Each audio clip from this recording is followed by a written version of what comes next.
සම්බුදු සරණයි සදහැවතුනි.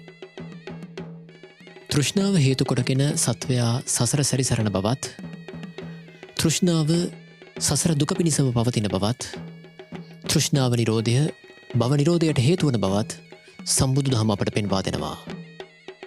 සදහැවතුනි, ඔබ මේ ශ්‍රවණය කිරීමට බලාපොරොත්තු වන ධර්ම දේශනාවත් තෘෂ්ණා ලතාව නුවණින් දැක එම මූලය සිඳ දමා මරුට නොපෙනෙන උතුම් වූ නිවනින් සැනසෙන්නට ඔබ හට ප්‍රඥා පාරමිතාවක්ම වේවායි ප්‍රාර්ථනා කරමින් ඔබ අප කෙරෙහි අනුකම්පාවෙන් බෞද්ධ රූපවාහිනියේ මේ පැයට නියමිත දායකත්ව ධර්මදේශනාව සිදු කිරීම සඳහා බෞද්ධ රූපවාහිනී මැදිරියට වැඩම කළ පූජ්‍යපාද කෝරළයාගම සරණතිස්ස ගෞරවනීය ස්වාමින් වහන්සේ අපි බලමුවෙන් සාදුනාදදී නමස්කාර පූර්වක පිළිගනිමු. සාදු සාදු සාදු.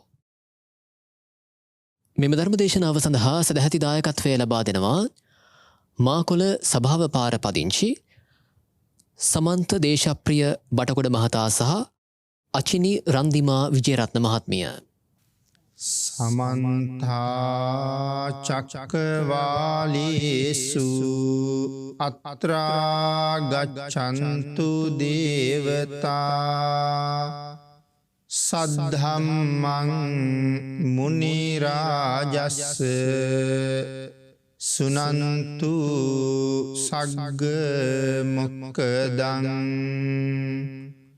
ධම්මස්සවන කාලෝ අයං බදන්තා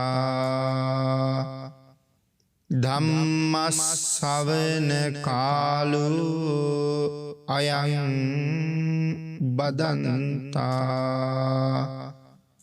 ධම්මස්සවන කාලෝ අයං බදන්තා.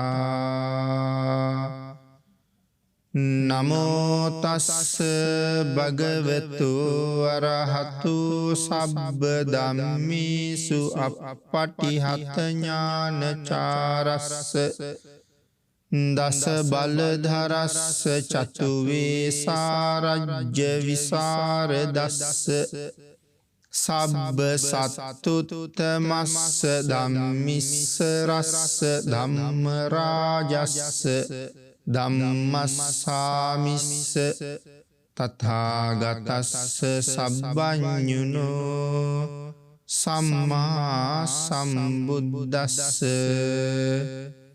නමෝ තස්ස භගවතු අරහතු සබ්බ ධම්මේසු අප්පටිහත ඥානචාරස්ස දස බලධරස්ස චතු වේසාරජ්‍ය විසරදස්ස සබ්බ සත්තුත්තමස්ස ධම්මිස්ස රස්ස ධම්ම රාජස්ස ධම්මස්සාමිස්ස තථාගතස්ස සබ්බඤුනෝ සම්මා සම්බුද්දස්ස.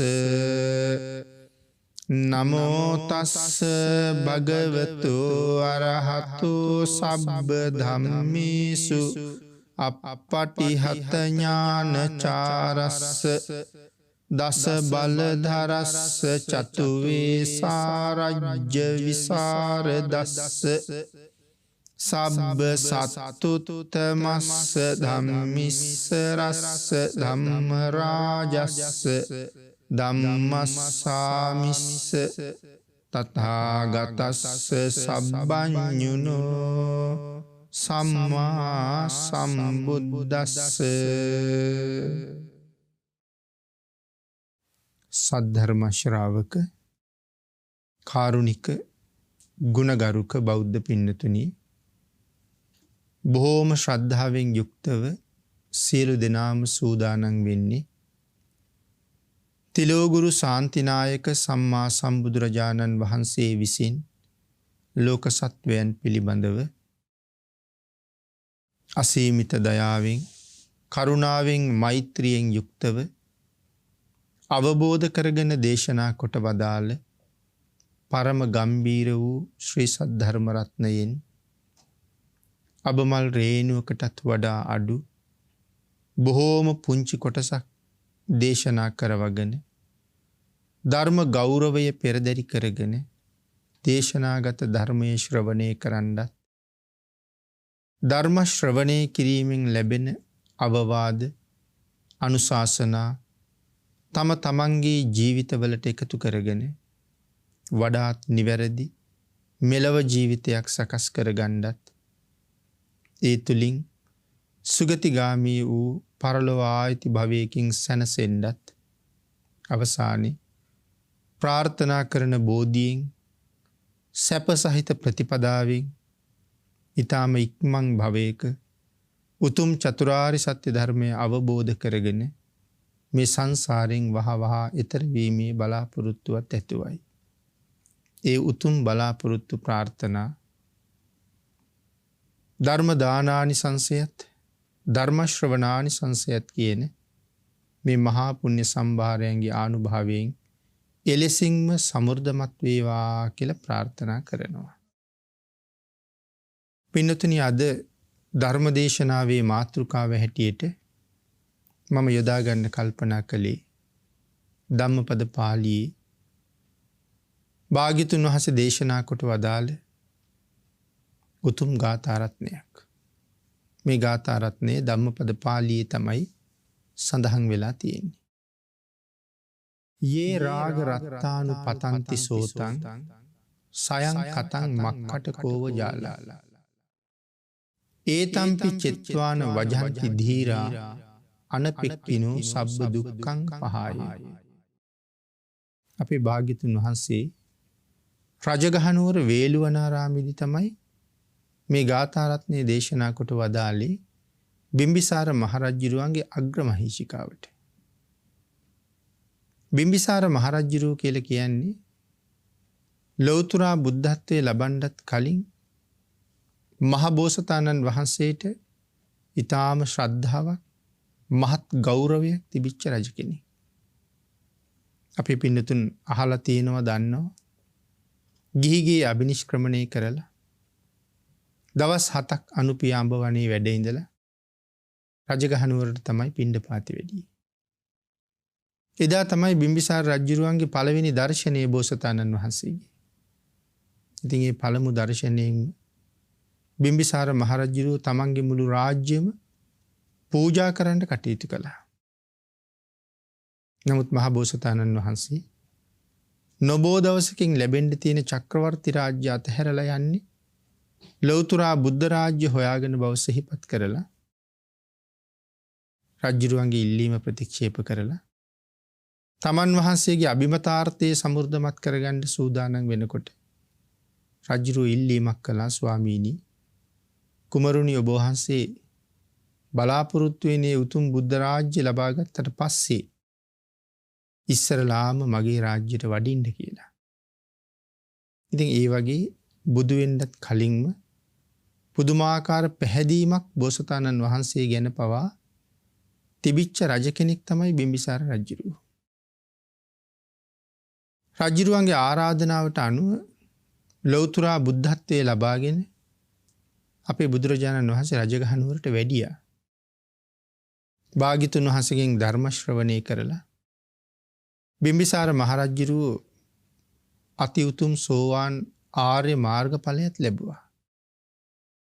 රජුරුවන්ට තිබිච්ච සුන්දරම උයන වේළුවන උයන උණගස් වලින්ම සමන්විතයි.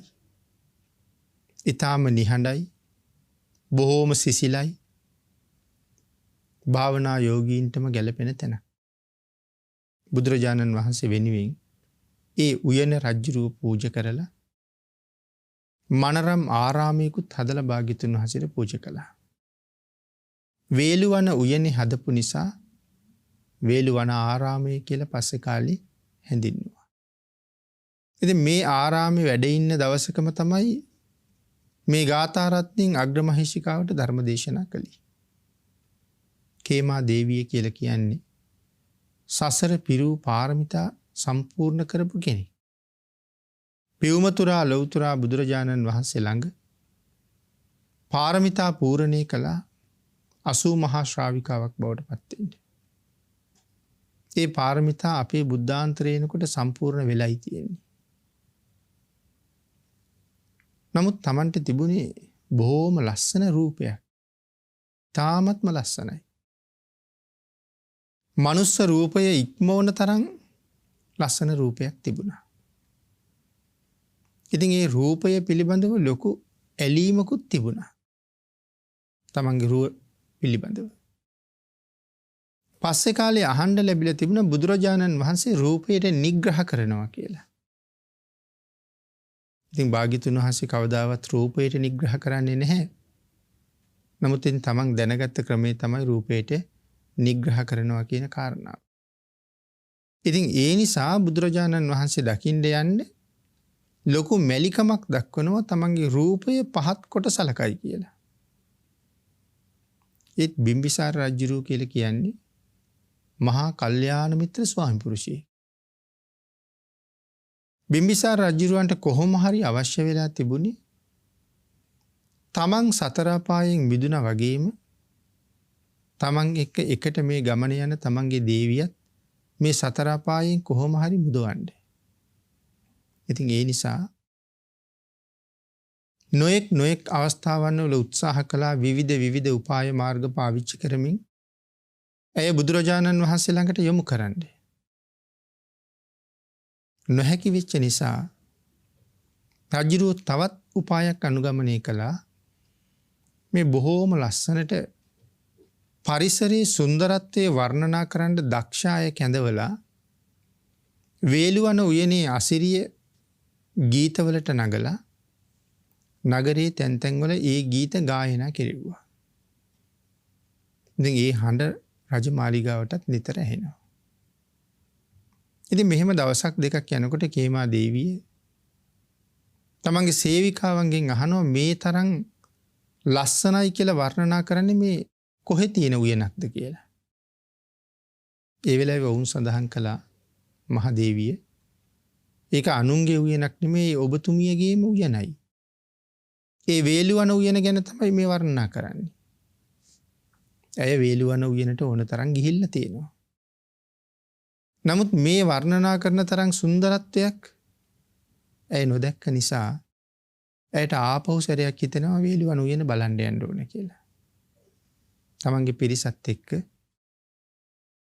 වේලුවන උයනට යන්න සූදානම් වෙලා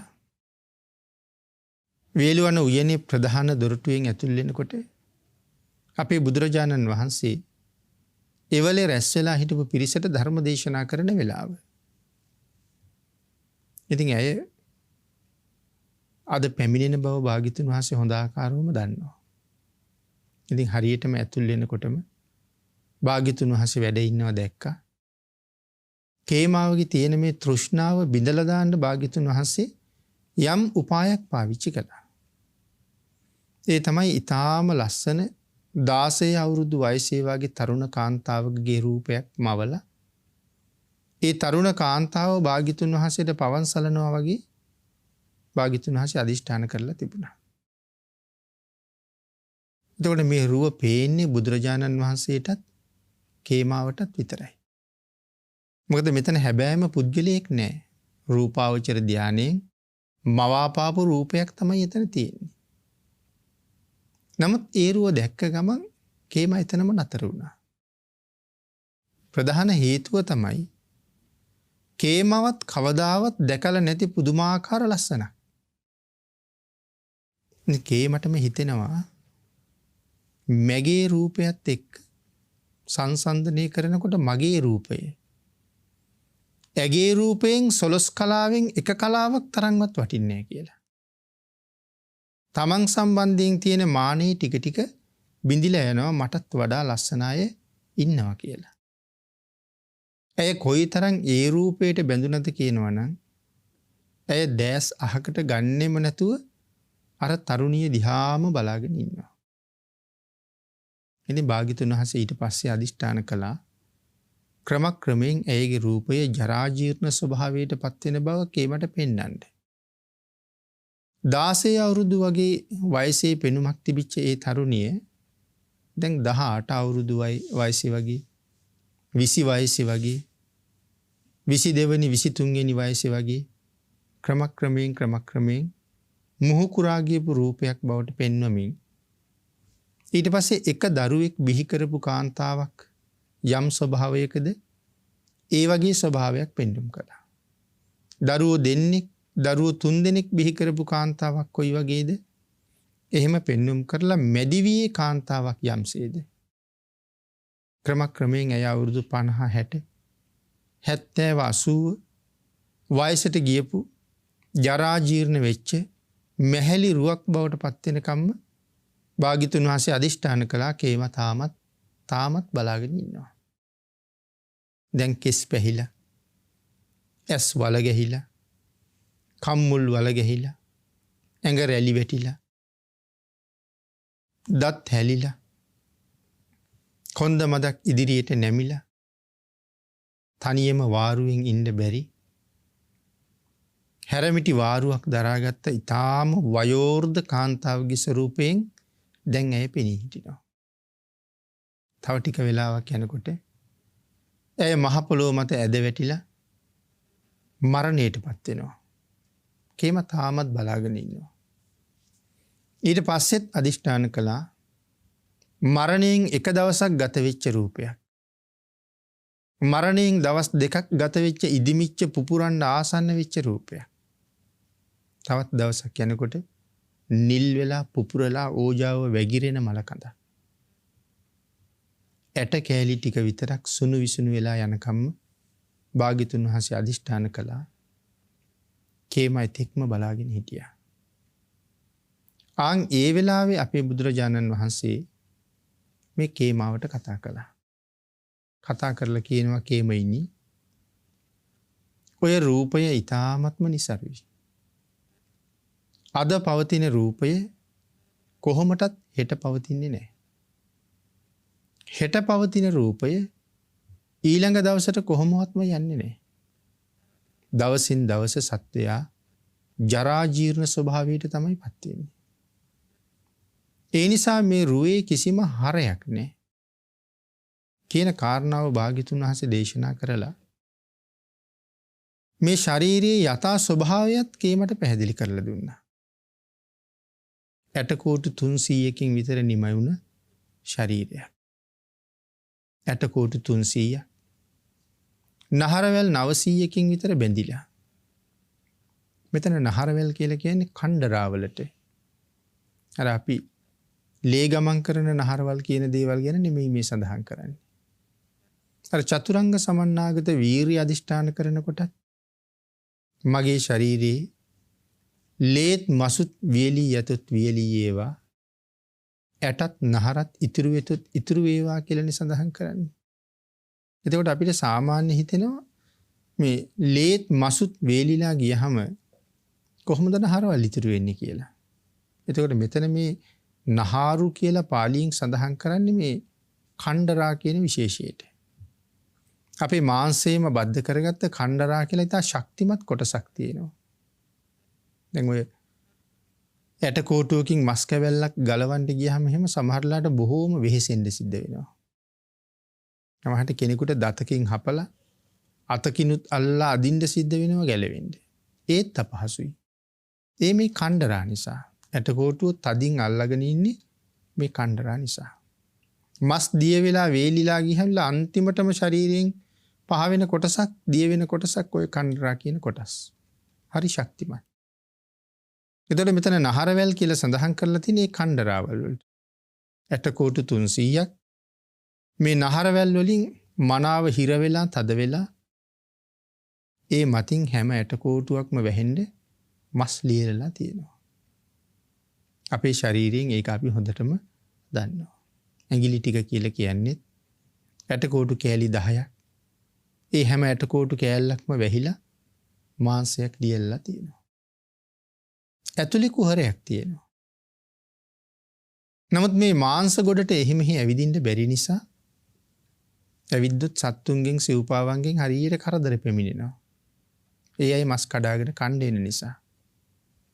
එහෙම නැතුව අපට ආරක්ෂාවක් සැලසීලා තියෙන්නේ ඒ මතින් පොරෝලා තියෙන අමු හමක් තියෙන නිසා.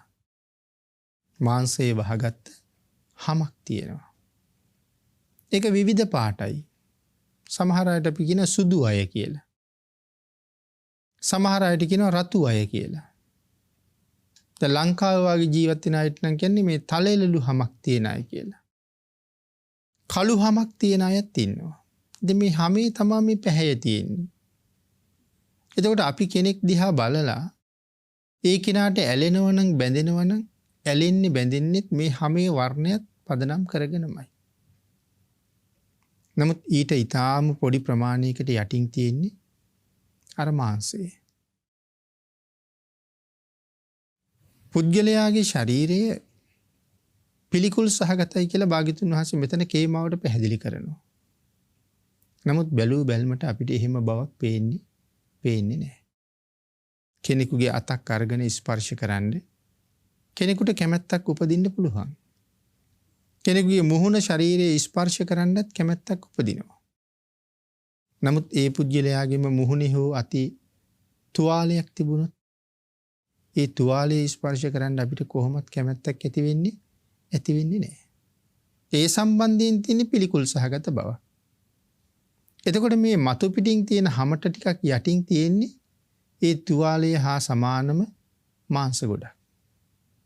එතකොට අපි සම්පූර්ණ රැවටීමක ඉන්න බව පේනවා. මේ හැම නිසා තමයි මේ රැවටීම ප්‍රධාන වශයෙන් ඇති වෙලා තියෙන්නේ. හැමට යටින් තියෙන හැමෝම පිළිකුල් කරන ප්‍රමාණය. අභ්‍යන්තරයේ කුහරමය කොටස නොයෙක් දේවල් වලින් පිරීලා තියෙනවා. පෙනහල්ල තියෙනවා. හෘද වස්තුව තියෙනවා. ආමාශය තියෙනවා. පිත්තාශය තියෙනවා. කාන්තාවක ගෙනන් ගර්භාශය තියෙනවා. මහාන්ත්‍ර කුඩාන්ත්‍ර තියෙනවා. මේ වාගේ අභ්‍යන්තරයේ නොයෙක් ඉන්ද්‍රියන්ගෙන් පිරීලා තියෙන්නේ. ලේ තියෙනවා. සෙම තියෙනවා. සැරව තියෙනවා. පැසුණු ආහාර, නොපැසුණු ආහාර මේ සියල්ලමත් මේ අභ්‍යන්තරය තුළම තැන්පත් වෙලා තියෙනවා. ඊට අමතරව භාග්‍යතුන් වහන්සේ දේශනා කරනවා කේමයිනි මේ කයේ තියෙන අපද්‍රව්‍ය ටික බැහැර කරන්න. දිවා රාත්‍රී දෙකේම වහන්න බැරි දොරවල් 9ක් තියෙනවා. ඊට අමතරව 99000ක් රෝම කූප තියෙනවා කියලා. ඒ හැම රෝම කූපයක් රෝමයක් ගාවම ඒ තැන්වලත් දොරටුවක් තියෙනවා. රෝමය කියලා කියන්නේ දැන් what can be රෝම කූප නැත්නම් ලෝම කියලා අපි කියනවනේ. නැතර ලෝමයයි කූපයයි කියලා කියන්නේ දෙකක්. ලෝමය කියලා කියන්නේ ඔය මතුවලා තියෙන කෙස් ගහට. කූපය කියලා කියන්නේ එය මතුවෙච්ච තැන තියෙන සිදුරට. එතකොට මේ කූප හැම එකකින්ම මේ කය තරමක් උණුසුම් වෙච්ච ගමන්ම දහදිය ගලන්න පටන් ගන්නවා. එතකොට දහදිය දුර්ගන්ධයි. ඒතර අපද්‍රව්‍යයක්. අභ්‍යන්තරයේ දුර්ගන්ධ බව මනාව පැහැදිලි කරන කාරණාවක්. එතකොට 99000ක් ලෝම කූප තියෙනවා කියලා සඳහන් කරනවා. ප්‍රධාන දොරටු 9ක් තියෙනවා. කෙනෙකුගේ මුහුණ දිහා බලලා තමයි අපි තීරණය කරන්නේ ලස්සනයි කියලා. නමුත් මේ අපද්‍රව්‍ය බැහැර කරන දොරටු 9න් 7ක්ම තියෙන්නේ වහගන්න බැරි තැනක. ඒ 7ම පිහිටලා තියෙන්නේ අපි බැඳිච්ච මුහුණ තුල.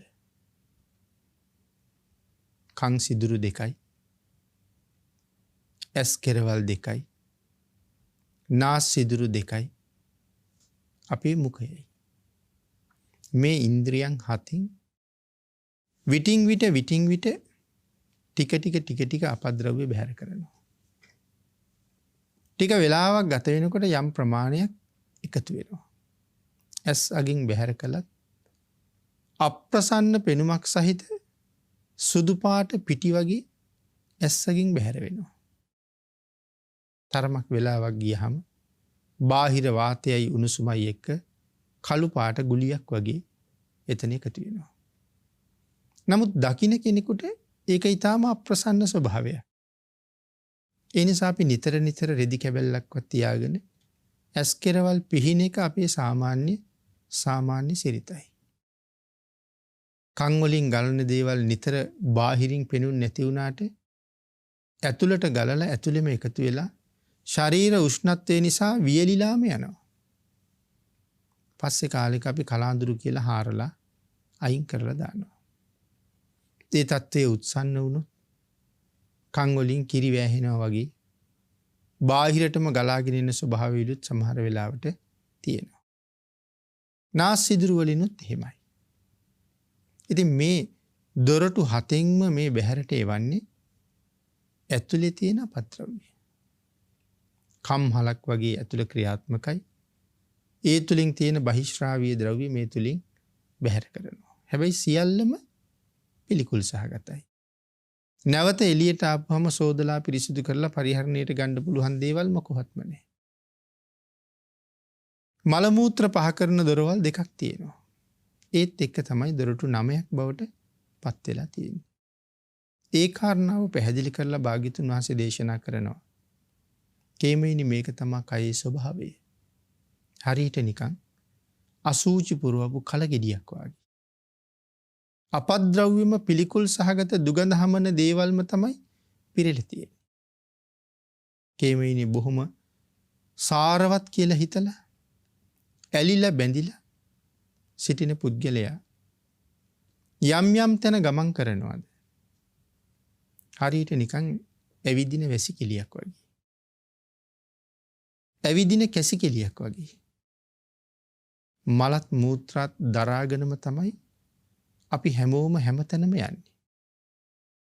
බැහැරට ආවහම පිළිකුල් ස්වභාවයක් අපිට දැනුණට අභ්‍යන්තරයේ තියෙනකොට පිළිකුල් බවක් අපිට තේරෙන්නේ නැහැ.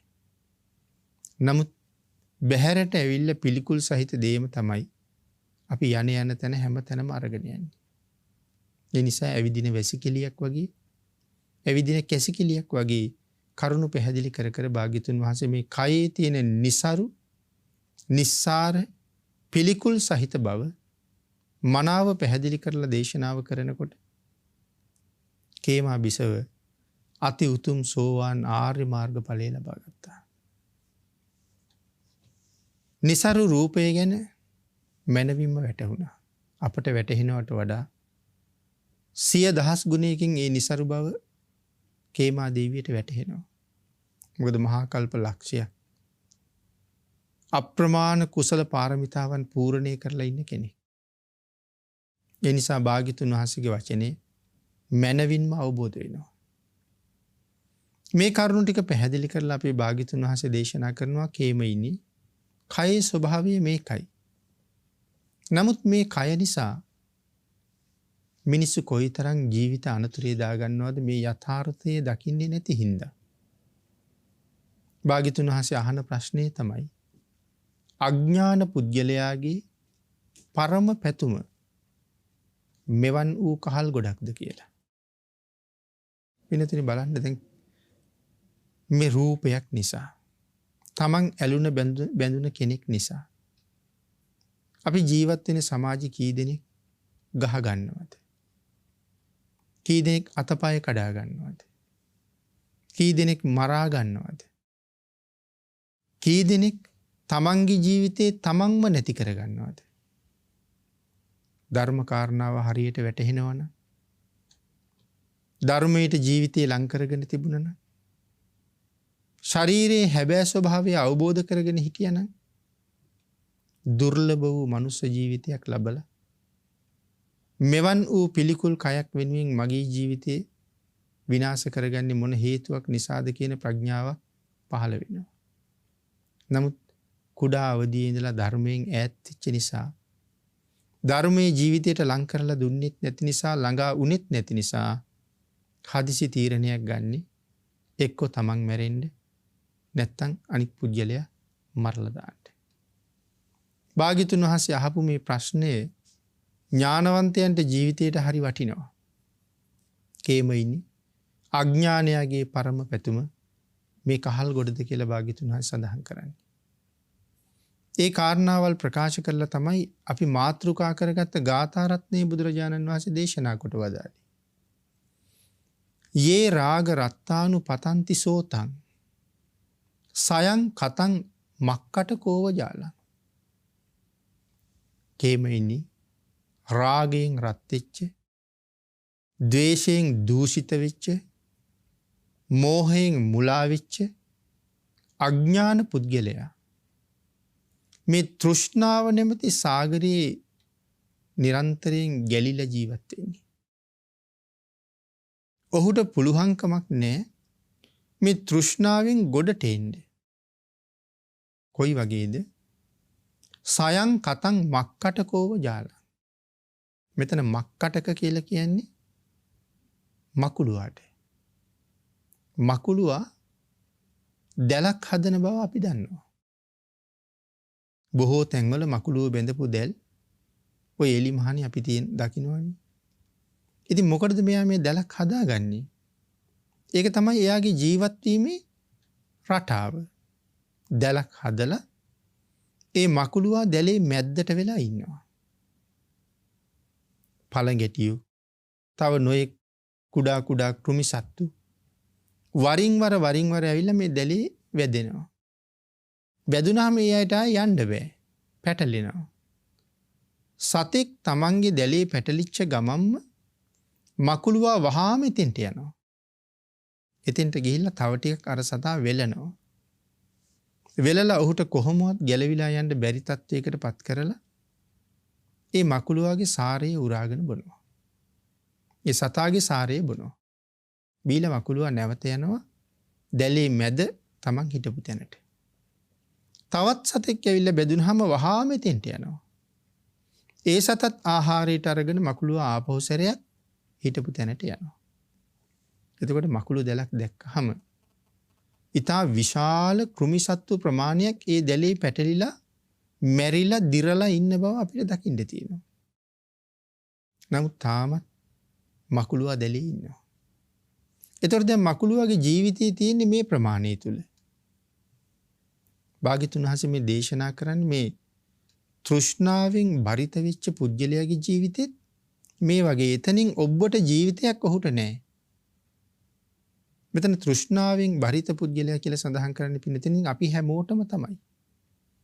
අපේ ජීවන රටාවත් ඔය වගේ. අපේ ජීවත් වෙන රටාවේ අපි හදාගත්ත සැලැස්මක් තියෙනවා. පුංචි කාලේ ඉගෙන ගන්න ඕනේ. විභාග පාස් කරලා රැකියාවක් අරගන්න ඕනේ. රැකියාවෙන් ආදායම් උපයාගෙන ගෙදරක් හදා ගන්න ඕනේ. ඊට පස්සේ ආවාහයක් විවාහයක් වෙන්න ඕනේ. දරු මල්ලු හදන්න ඕනේ. යාන වාහනයක් අරගන්න ඕනේ. හොඳට කායම කාලා බීලා ජීවත් වෙන්න ඕනේ. මේ තමයි අපි හදාගත්ත රාමුව.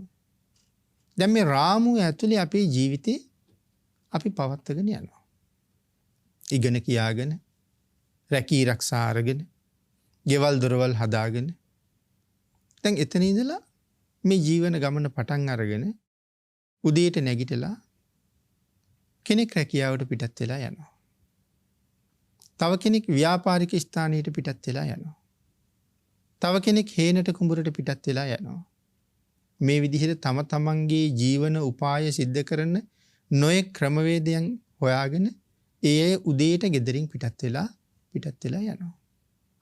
ඒ කටයුතු ඉවර කරලා හවසට ආපහු ගෙදරට එනවා.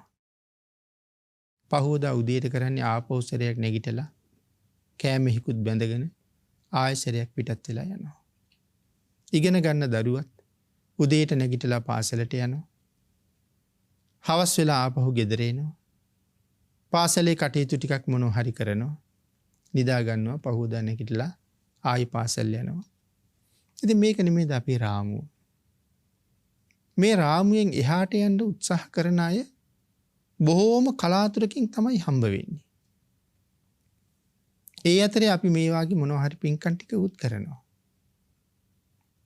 නමුත් තාම අපි තෘෂ්ණාවෙන් මිදිච්ච බවක්, මිදෙන්න උත්සාහ කරන බවක්, සංසාරය පිළිබඳව අවබෝධ කරගන්න උත්සාහ ගන්න බවක්, මේ සංසාරේ මේ විදිහේ මහා දුක්ඛන්දරාවක් තියෙනවා, මේකෙන් වහවහ මිදෙන්න ඕනේ කියන අරමුණක් දැඩිව අපිට අපේ ජීවිතවල තාම නෑ.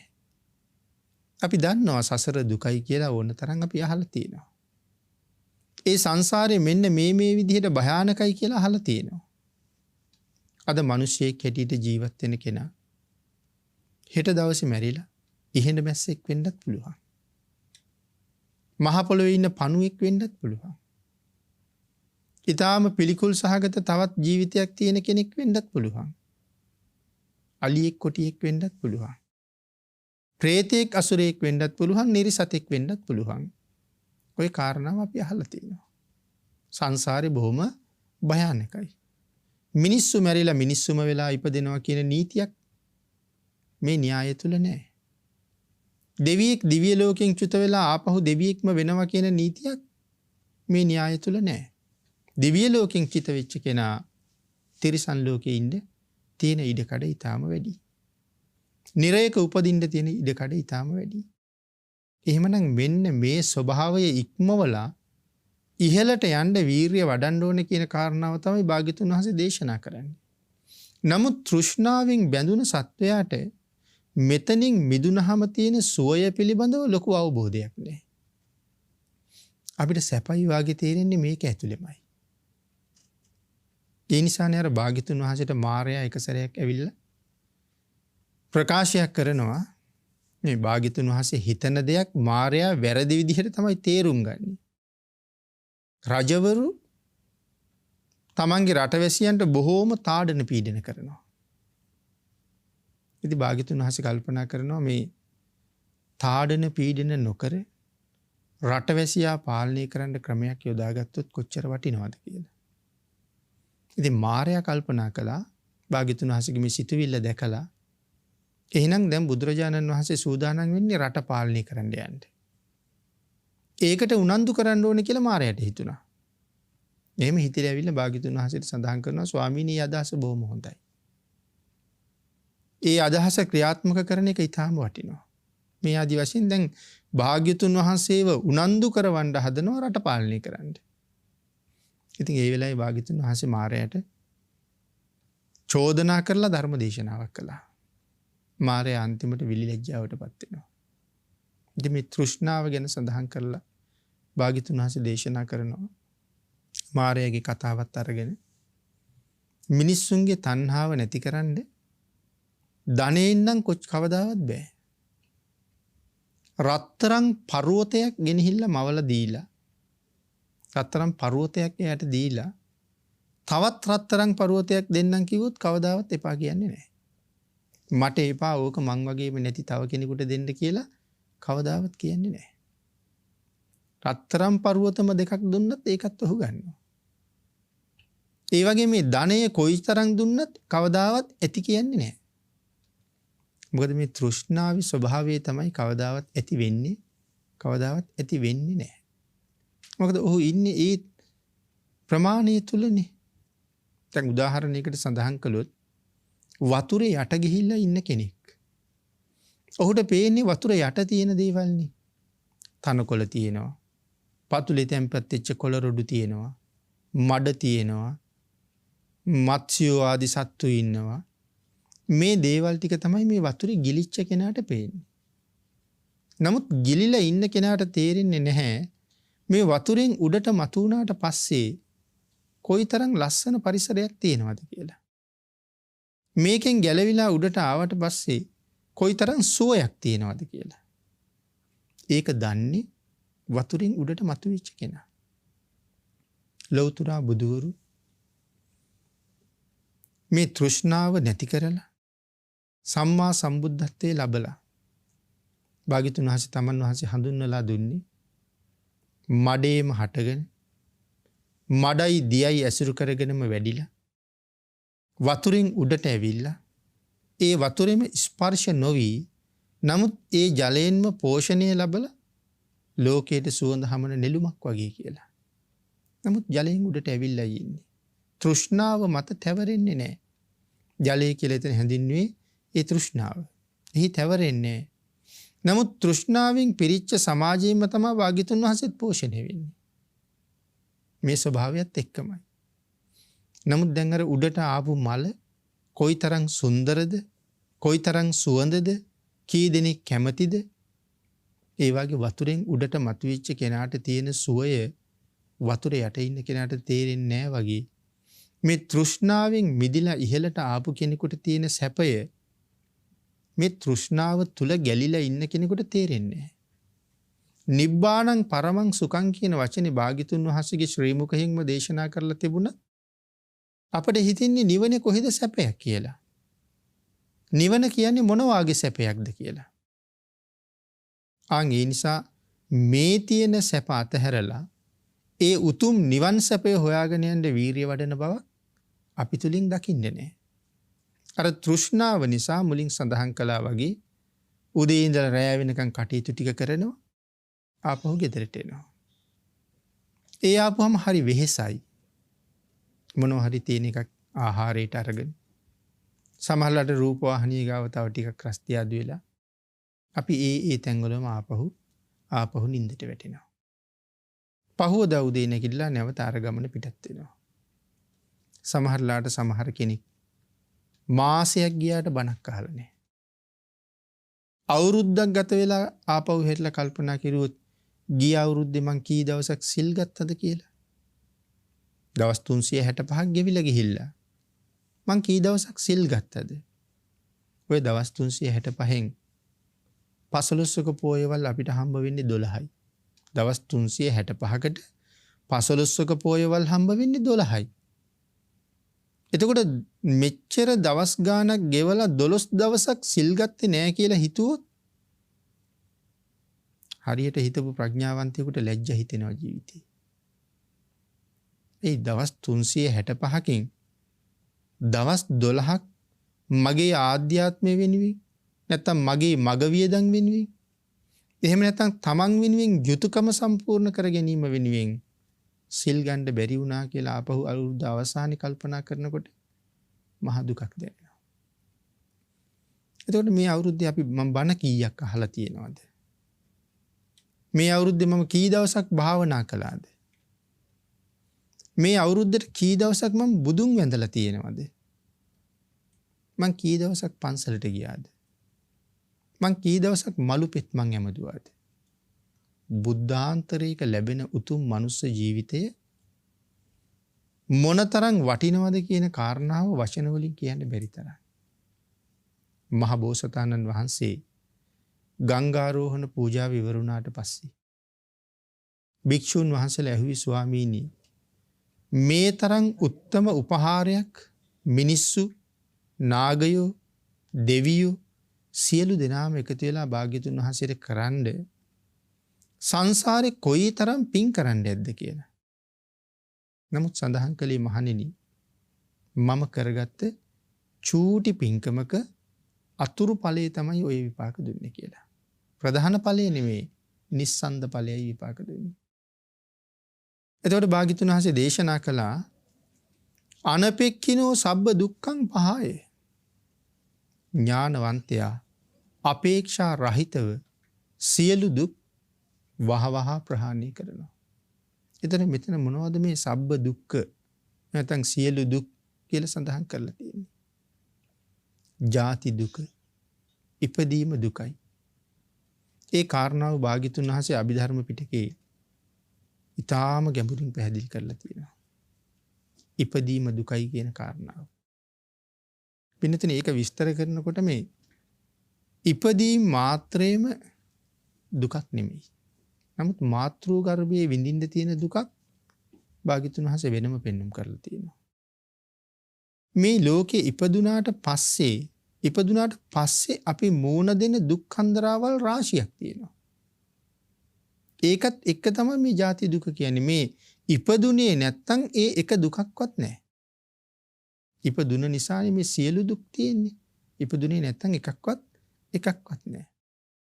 එහෙනම් ජාති දුක, ජරා දුක, ව්‍යාධි දුක, මරණ දුක, ශෝක දුක, පරිදේව දුක, මේ සබ්බ දුක්ඛ කියලා කියන්නේ සසර මනවින් අවබෝධ කරගත්ත කෙනා. මේ සංසාරයෙන් එතර වෙන්න තෘෂ්ණා ප්‍රවාහයෙන් මිදිච්ච කෙනා. මේ සියලුම දුක් නැති කරගත්ත කෙනෙක්. මේ කාරණා ටික දක්වලා සංසාරේ තියෙන දුක මැනවින් පිළිබිඹු කරලා භාග්‍යතුන් වහන්සේ ධර්ම දේශනා කරාම කේමා දේවිය තමන්ගේ ජීවිතයට තමන් කරගත යුතු ඒ මහත් වූ සාධාරණේ සම්පූර්ණ කරගත්තා. බිම්බිසාර මහරජුරුව අවසර දෙනවා කේමට පැවිදි වෙන්න. කේමා දේවිය පැවිදි වෙලා මහා කල්ප ලක්ෂයකට කලින් තමන් මුදුන්පත් කරගන්න ප්‍රාර්ථනා කරපු පාරමිතා පුරපු ඒ උතුම් ඵලයන් ගෞතම සම්මා සම්බුද්ධ ශාසනය තුල මැනවින්ම සම්පූර්ණ කරගත්තා. ජීවිතයේ මනා තතු අවබෝධ කරගත්තෙත් භාග්‍යතුන් වහන්සේගේ දේශනාව නිසා. ලෞතුරා බුදුරජාණන් වහන්සේ දේශනා කොට වදාළ ඒ උතුම් වූ ශ්‍රී සද්ධර්ම රත්නය තවමත් මේ විශ්වය තුළ එලෙසින්ම නිර්මලව ජීවමානව පවතිනවා. අපි හැමෝටමත් අපේ ජීවිතවලට ඒ ධර්මය එකතු කරගෙන ධර්මානුධර්ම ප්‍රතිපදාවට අනුකූලව අපි මේ ජීවත් වෙන පංචකාමයෙන් පිරිච්ච තෘෂ්ණා ජාලයෙන් මිදිලා මේන් ඔබට තියෙන හැබෑ සුන්දරත්වයේ අත්විඳින්න මේ ධහම තාමත් අපිට මඟ හදලා දෙනවා. අපි කල යුත්තේ අපේ ජීවිතයේ ධර්මයේ පැත්තට හරව ගන්න එක. භාග්‍යතුන් වහන්සේගේ වචනයේට කීකරු ජීවිතයක් තමන් තුළ ගොඩ නගන එක.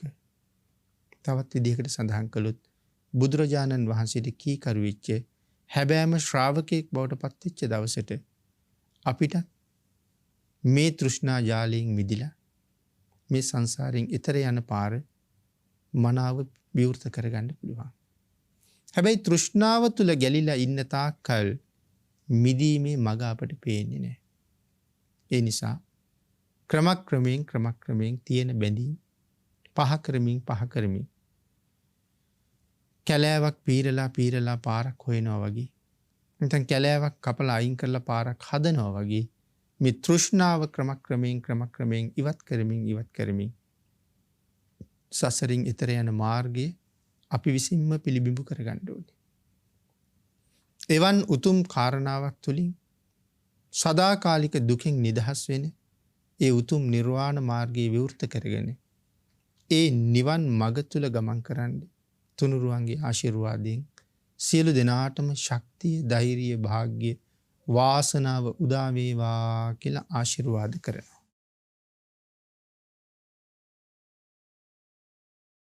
පින්නතුනි අද ධර්මදේශනාවේ දායකත්වයේ දරනු ලබනවා මාකොළ සභාව පාරී පදිංචි සමන්ත දේශප්‍රිය බටගොඩ මහත්මයා සහ අචිනි රන්දිමා විජේරත්න මහත්මිය විසින්.